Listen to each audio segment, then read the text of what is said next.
जय गणेश दोस्तों, स्वागत है आप सभी का एक बार फिर से। गणपति बप्पा आप व आपके परिवार पर अपनी कृपा दृष्टि सदा सर्वदा बनाए रखें।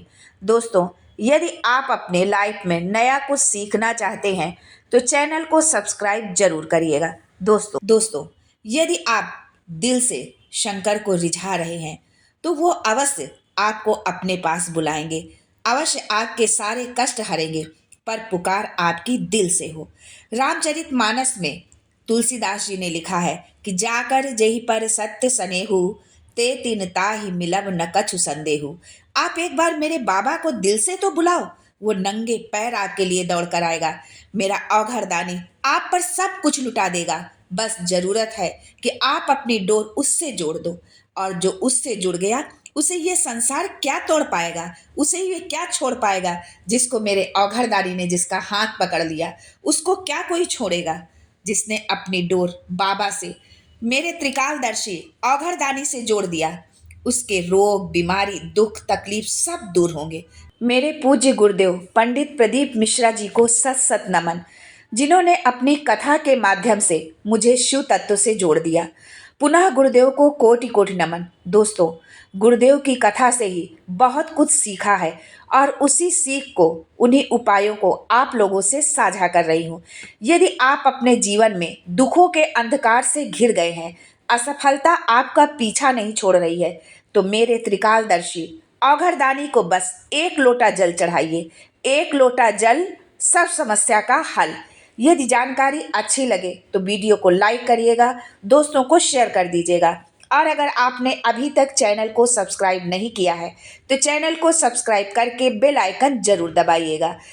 दोस्तों, मेरे महादेव आपसे कुछ नहीं चाहते। आप वो दो शिव को जो आपके पास हो, आपके घर में हो, लेकिन आप जो भी दे वो दिल से दे, मन से दे। दोस्तों, अगर आपको कभी लगे कि अभी तक सब कुछ बहुत अच्छा चल रहा, घर व्यापार सब अच्छा था, पर पता नहीं क्यों बहुत मेहनत और प्रयास के बाद भी कोई काम नहीं बन रहा, व्यापार बंद हो गया, फैक्ट्री चल रही थी पर बंद हो गई, तो एक बार जरूर प्रयास करना। तांबे के कलश में जल लीजिएगा, बेलपत्री नीचे हाथ में रखिएगा, तांबे का कलश उसके ऊपर रखिएगा, हाथ में पहले नीचे बेलपत्री और उसके ऊपर फिर आपको कलश रखना है। उल्टा हाथ उस तांबे के कलश के ऊपर रखिएगा, अपना नाम व गोत्र स्मरण करिएगा, अंगूठे और उंगलियों से पात्र को आप पकड़कर बेलपत्री हाथ में ही रखा रहने देना। आप जो जल का पात्र रखेंगे, जो लोटा रखेंगे, उसको जो है उंगली और अंगूठे से आपको पकड़ के रखना, और बेलपत्री जैसे ही आपने हाथ में रखा वैसे ही आपको रखा रहने देना है। अपनी जिस कामना से व्यापार व्यवसाय फैक्ट्री जो भी नहीं चल रहा, या आप किसी इंटरव्यू के लिए जा रहे हैं, नहीं हो रहा है, तो जल का पात्र पकड़कर हाथ का स्पर्श करके जल श्री तुंग रूपेश्वर महादेव के नाम से चढ़ा दीजिए। तुंग रूपेश्वर महादेव के नाम से आपको जल जो है शिवलिंग पर अर्पित करना है, उनके नाम का स्मरण करते हुए। बाद में जल के पात्र को नीचे रखकर बेलपत्री जब चढ़ाएं तो डंडी के भाग को, जो बेलपत्री के डंडी वाला भाग है, वो भाग अशोक सुंदरी के स्थान की ओर होना चाहिए। जिधर अशोक सुंदरी का स्थान होता है उधर वो डंडी होनी चाहिए बेलपत्र की, यानी कि डंडी का भाग अशोक सुंदरी की ओर होना चाहिए।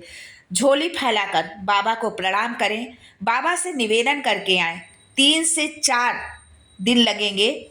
जो आपका व्यापार ठप पड़ा था उसमें थोड़ी सी उन्नति होना प्रारंभ हो जाएगी। आपके जीवन में जो भी समस्या चल रही थी, जिस समस्या के निराकरण के लिए, उपाय के लिए, उसको दूर करने के लिए आपने मेरे बाबा से प्रार्थना करी थी, बाबा आपकी प्रार्थना जरूर सुनेंगे। भगवान शिव ने वृंदा के पति को मारा था, इसलिए भगवान शिव में तुलसी दल नहीं चढ़ता, ये तो सभी जानते होंगे।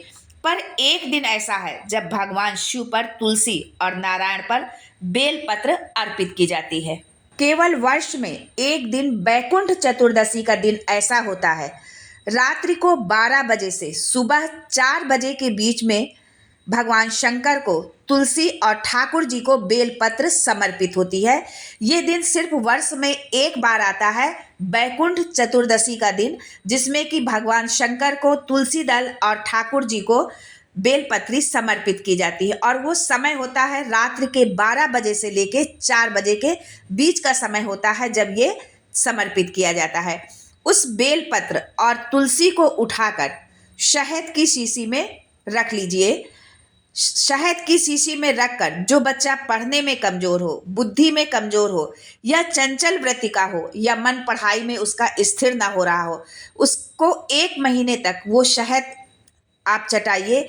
1 महीने से ज़्यादा नहीं आपको ये चटाना है, 1 महीने में ही आपको फर्क नजर आने लगेगा। कई लोगों का दिमाग काम नहीं करता है, बुद्धि विवेक काम नहीं करता, उसके लिए शिव महापुराण की कथा में बताया गया है कि गाय जब अपने बछड़े को दूध पिलाए और बछड़े के मुंह पर जो फेन आ जाता है, उस फेन को अमावस्या के दिन चम्मच में लेकर दोपहर में 12 बजे जो बच्चा ज़्यादा चिड़चिड़ करता हो, बुद्धि विवेक कम हो, अच्छे से काम ना करता हो, उस बच्चे को 2 या 3 अमावस्या को उस फेन को उस बच्चे को पिला दिया जाए तो बच्चा विद्वान होता है, उसका विवेक काम करने लग जाता है, उसकी बुद्धि प्रबल होती है, प्रखर होती है। जिसके शरीर पर सफ़ेद दाग पड़ गए हो, चर्म रोग हो गया हो, चमड़ी सफ़ेद पड़ गई हो, पूर्णिमा के दिन गाय जब अपने बछड़े को दूध पिलाए, बछड़े के मुख में जो फेन आए उसको निकाल लीजिए। पूर्णिमा की रात्रि को 12 बजे चमड़ी पर जहाँ दाग पड़ गए हो, चमड़ी सफ़ेद हो गई हो, उस जगह पर लगा दीजिए। चंद्रमा की रोशनी में कम से कम आधा घंटे आप बैठ जाइए।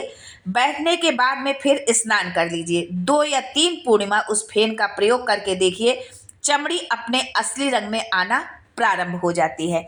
आज के लिए बस इतना ही दोस्तों, मिलते हैं अगले वीडियो में एक नई जानकारी के साथ। तब तक के लिए श्री शिवाय नमस्तुभ्यम and thanks for watching my video.